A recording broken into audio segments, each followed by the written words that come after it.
وجناته وعلى سرير الكرامة قاعدين ومن حول عين متزوجين من سلوك واستبرق والإباد متركهم ومن معاناة. Bismillahirrahmanirrahim. Assalamualaikum warahmatullahi wabarakatuh. Alhamdulillah, hadirin jemaah dirahmati Allah Subhanahu wa taala. Pada malam hari ini alhamdulillah malam spesial kita dihadiri guru kita bersama Bapak Haji Komarudin Mungkin dari Hidayah. Kalau kita ingat dulu nggak asing lagi, yang dialah yang pemeran utama dari sinetron Asia Ilahi. Nah, ini kan kita lihat yang ada orang. Ibu silakan dibuka aja partainya. Untuk itu sama-sama kita dengarkan apa yang disampaikan beliau. Kita cermati, mudah-mudahan kita belajar dari Muhammad ya Allah. Amin. Sallallahu alaihi Nabi Muhammad. Assalamualaikum warahmatullahi wabarakatuh. Alhamdulillahilladzi yusabbihu lahu ma fis samawati wal ardh. Asyhadu an la ilaha illallah wahdahu la syarika lah. Alladzi lam yakul lahu walidun wa la walad. Wa asyhadu anna sayyidana Muhammadan abduhu wa rasuluhu khairul ibad. Allahumma shalli wa sallim wa barik ala sayyidina Muhammad wa ala alihi wa ashabihi wa dhurriyyatihi wa ashabihi ila yaumil ma'ad. Amma ba'du. DKM Masjid Jami Al-Mu'min beserta seluruh pengurus yang ada, yang sama kita hormati, kita muliakan, bapak-bapak, ibu-ibu, hadirin wal hadirat, kaum muslimin, muslimat, rahimahumullah.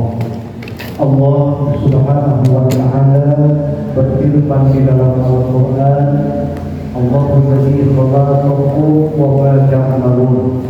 Allah yang menciptakan kalian dan Allah juga yang menciptakan semua peristiwa yang terjadi pada kalian.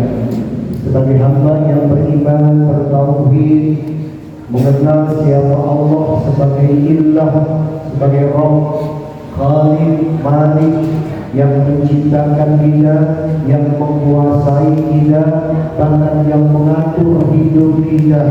Subuhun Qudusun Rabbuna wa Rabbul Malaikatu wa Rabb. Karena dialah satu-satunya yang maha suci dan mensucikan, Tuhannya para malaikat, Tuhannya alam semesta ini.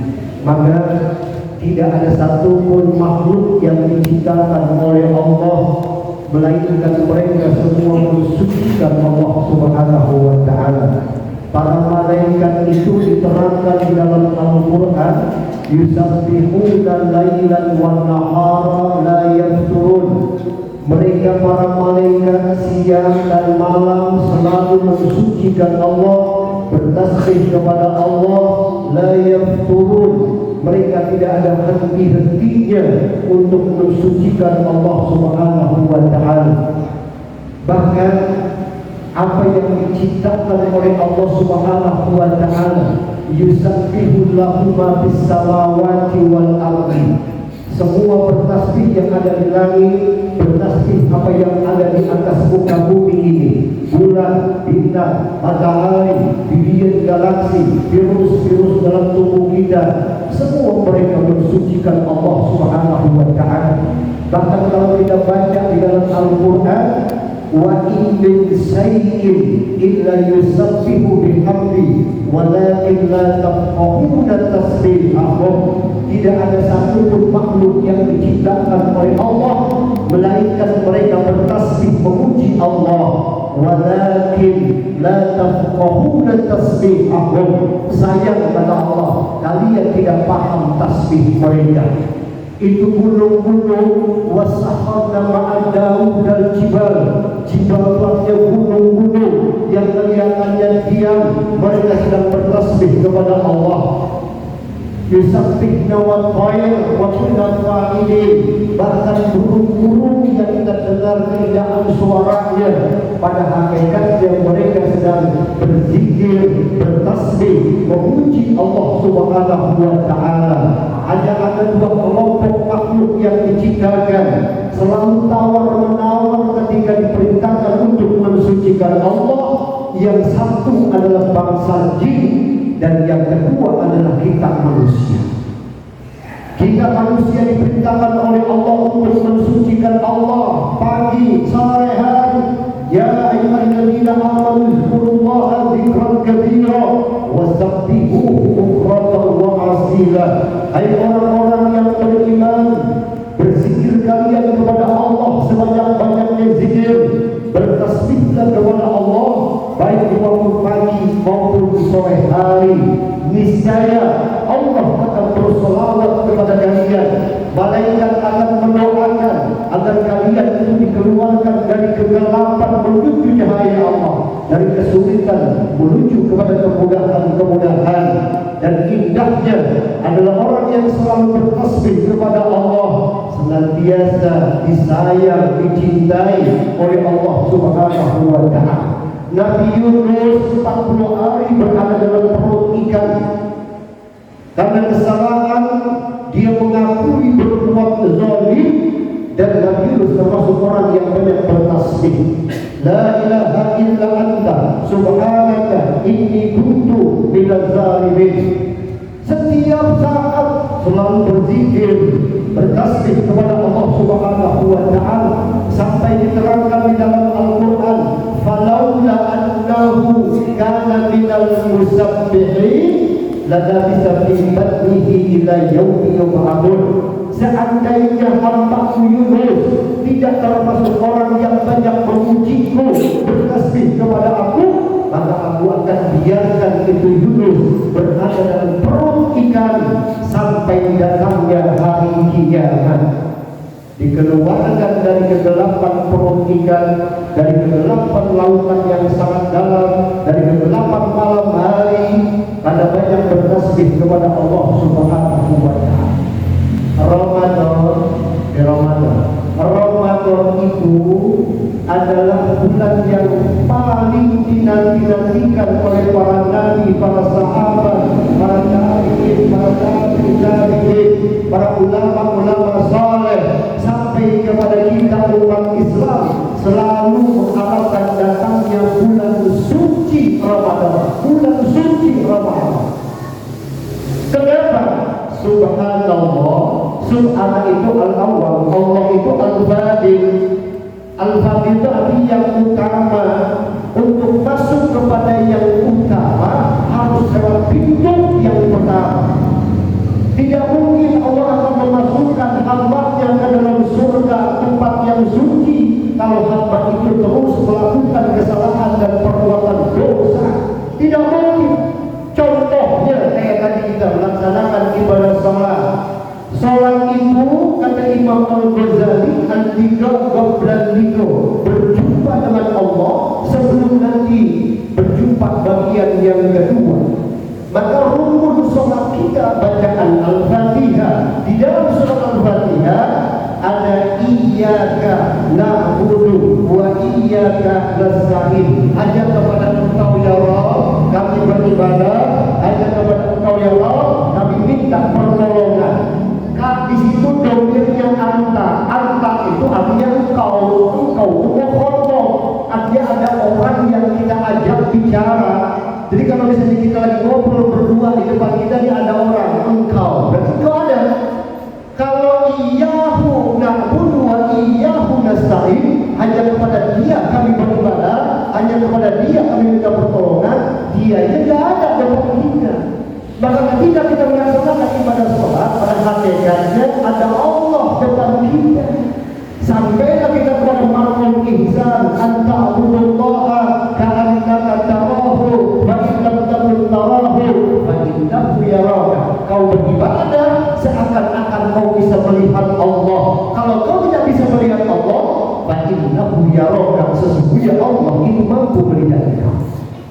Maka pada ini berhadapan dengan Rabbul Jalil yang maha suci, kita gak boleh sembarangan dari mana-mana masuk ke masjid seperti al-mu'min langsung melaksanakan ibadah sholat. Sementara kita masih membawa kotoran, hadas, nggak boleh. Harus disucikan dulu, diwudukan dulu. Kalau sudah bersih, baru berhadapan dengan Allah Subhanahu wa Ta'ala. Dan Ramadan itu kan ayatnya semua kita hafal. Orang yang beriman dipanggil untuk melaksanakan ibadah puasa. Ya ayyuhalladzina amanu kutiba alaikumusiyam kama kutiba alal ladzina min qablikum la'allakum tattaqun.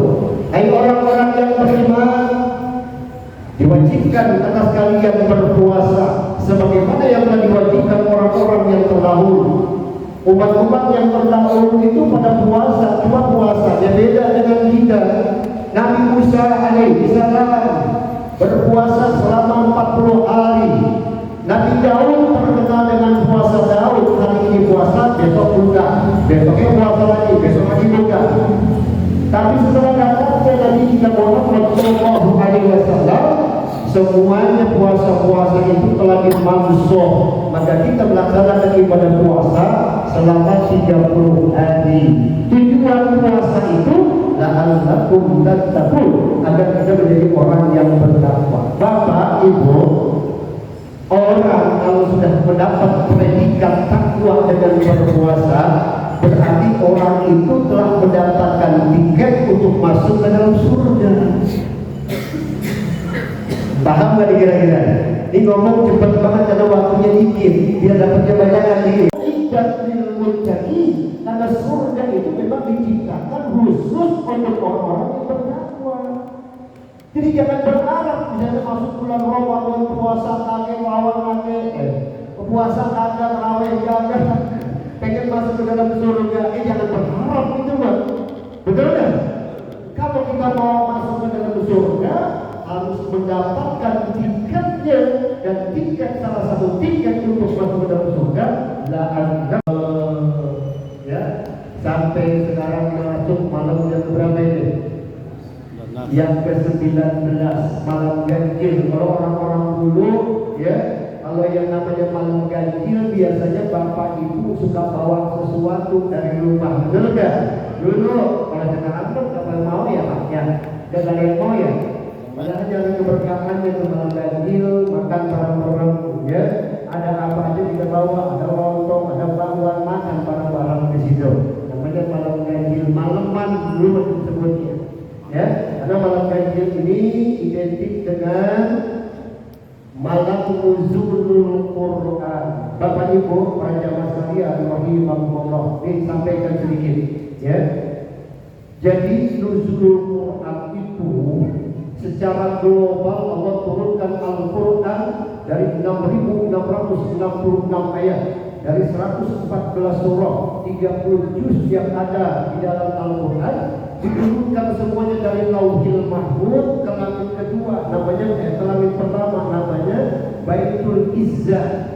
Baitul Izzah diletakkan di Baitul Izzah, dari Baitul Izzah diturunkan secara berangsur-angsur kurang lebih 23 tahun, 4 bulan ya. Nabi Muhammad berada di kota Mekah 13 tahun, di kota Madinah 10 tahun, 23 tahun diturunkan secara berangsur-angsur melalui malaikat Jibril kepada Nabi kita. Surah yang pertama surah Al-Alaq, dari mulai ayat yang pertama sampai ayat yang kelima, tempat jadi Gua Hira ya. Sampai Nabi kita Muhammad sallallahu alaihi wasallam paham betul itu yang namanya Al-Quran, karena wahyu Allah. Karena Allah itu Al-Alim, yang maha berpengetahuan, dititipkan pengetahuan Allah kepada hamba-Nya yang terbanyak adalah kepada Nabi kita Muhammad sallallahu alaihi wasallam. Allah titipkan pengetahuan Allah kepada kita semuanya, maka ragam macam pengetahuan yang kita miliki, tapi yang paling banyak dititipkan pengetahuan akan kehidupan dan kematian adalah Nabi besar kita Muhammad sallallahu alaihi wasallam. Maka Nabi Muhammad disebut dengan gudangnya ilmu. Gudangnya ilmu, kuncinya adalah Imam Ali, pintunya adalah Siti Aisyah. Gudangnya pengetahuan yang Allah titipkan itu kepada Nabi kita Muhammad sallallahu alaihi wasallam. Sampai beliau bersabda, Al-Qur'an huwa sabiqun musaffa wa hafidun shadiqun faman ja'alahu imamahu qadahu ila jannah wa man ja'alahu khalfahu sahbahu ila nar. Al-Quran adalah pemberi syafaat yang bukan syafaat yang diterima oleh Allah. Siapa yang menjadikan Al-Quran sebagai imamnya, maka Al-Quran yang akan membawa masuk ke dalam surga. Tapi siapa yang menjadikan Al-Quran di belakangnya, Al-Quran juga yang akan menyeretnya untuk masuk ke dalam neraka. Al-Quran pada surah Al-Baqarah ayat 183 itu menerangkan ada perintah untuk melaksanakan ibadah puasa. Betul tak? Nah, kalau misalnya ada perintah seperti itu dalam Al-Quran, pada hakikatnya adalah perintah Allah. Karena jadi imam, kita jadi makmum, kita harus ikuti. Ya. Coba yang jadi pertanyaan sekarang, mohon maaf bagi Bapak Ibu, ada tak umat Islam di bulan suci Ramadan yang siang hari ngopi? Ada tak? Ada kan? Itu berarti dia membelakangi Al-Quran. Ya, Masya Allah. Kalau kita jalan ke arah sana tuh, malam muda ke sana, banyak orang yang maaf kakinya doang kelihatan di 9 kaki. Lagi uncang kaki begini, ada aja begitu. Palanya badannya nggak kelihatan. Orang tertutup sama hording. Kakinya doang kelihatan. Kalau kita intip dikit lagi ngopi di hitam, mantap gak ya? Mantap gak? Pagi-pagi udah ada yang ngopi, pasti lihat KTP-nya umat Islam. Tuh, Allahu Akbar walillahil hamd. Ini ngomong-ngomong ini udah malam ke-19. Abi mau nanya benar-benar nih, jawab dengan jujur. Woi, jawab dengan jujur. Siapa yang sudah bolak-balik Al-Quran? Ayo siapa? Sering. Ibu udah berapa kali bolak-balik Al-Quran? Oh, berapa kali bolak-balik Al-Quran? Di Al-Quran dibolak-balik begitu berapa kali? Sering ya? Sering ya? Berapa kali udah hafal Quran? Kali. Ayo, berapa kali hafal Quran? Bapak-bapak, di bulan puasa jangan ada dusta di antara kita. Bohong dosa. Berapa kali hafal Quran? Baru satu. Yang satu kali ada. Ada. Yang dua kali ada. Yang tiga. Kacau bener dah Al-Mu'min dah. Bikin kesini kalau makin susah ibadahnya. Itu yang ngomong jangan sembarang ngomong, udah tambah ngomong tuh begitu biasanya. Betul tak? Ini bulan Ramadan, nanti berada di Masjid Al-Mu'min. Mau dijawab nggak? Berapa kali Abi hafal Quran? Mau dijawab nggak? Jawab. Abi sekarang ini lagi susah, ya waktunya agak repot. Biasanya malam ke-19 sudah 5 kali hatam. Ini baru 2 kali hatam masuk ke 17. Bang Dono, Bang Dono, udah berapa kali hatam? Mas Dono, Ustaz Zahir berapa kali? Baru satu. Satu. Sibuk ya, kan? Sibuk. udah 2 kali hatam masuk ke 17. Alhamdulillah, namanya ya, sama yang ibu-ibu lagi. Ibu kan gak ngapa-ngapain di rumah dulu. Udah ada yang 3 kali, 4 kali, alhamdulillah. Subhanallah. Iqra'ul Qur'an kata Nabi, fa'innahu ya'ti yawmal qiyamah sabi'an li ashabi. Baca itu Al-Quran. Karena Al-Quran itu akan datang pada hari kiamat, akan memberikan syafaatnya kepada orang yang membacanya. Allah Subhanahu wa ta'ala tidak pisahkan antara Ramadan dengan Al-Quran. Lihat ayat yang dalam Al-Quran. Sahrul Ramadan alladzi unzila fihi al-Quran hudan lin-nasi wa bayyinatin minal huda wal furqan. Jadi Al-Quran itu diturunkan memang di bulan suci Ramadan ini. Tidak dipisahkan oleh Allah ya antara Ramadan dengan Al-Quran. Maka kita sebagai hamba-hamba Allah yang beriman, yang rindu untuk masuk ke dalam surga, tidak boleh memisahkan antara Ramadan dengan Al-Quran. Kayaknya kau bulan Abdul ya bulan Ramadan tahun ini ya karena nggak baca Quran. Coba kalau baca Quran akan terasa Abdul siang hari itu mah apa yang makin perut, makin lama makin perih, makin perih, makin perih. Kalau baca Quran kan makin perih. Kalau tidur dulu nggak ada rasa, ada rasa, betul nggak? Maka disitulah ya yang digugurkan dosa-dosa kita di dalam perut kita. Bapak Ibu hadirin wal hadirat rahimakumullah. Sebetulnya pengen banyak menyampaikan tentang Ramadan ini, tapi apalah buat, waktu sangat terbatas. Mudah-mudahan Allah Subhanahu wa taala memanjangkan umur kita, memberikan kesehatan kepada kita. Kalau Ramadan ini adalah Ramadan yang terakhir, maka kita minta kepada Allah, inilah Ramadan yang akan mengantarkan kita untuk masuk ke dalam surga Allah Subhanahu wa taala. Mohon maaf lahir batin, wallahu muwaffiq ila aqwamit thariq. Assalamualaikum warahmatullahi wabarakatuh. Langsung Pi. Langsung Pi. Sayyidina Nabi Muhammad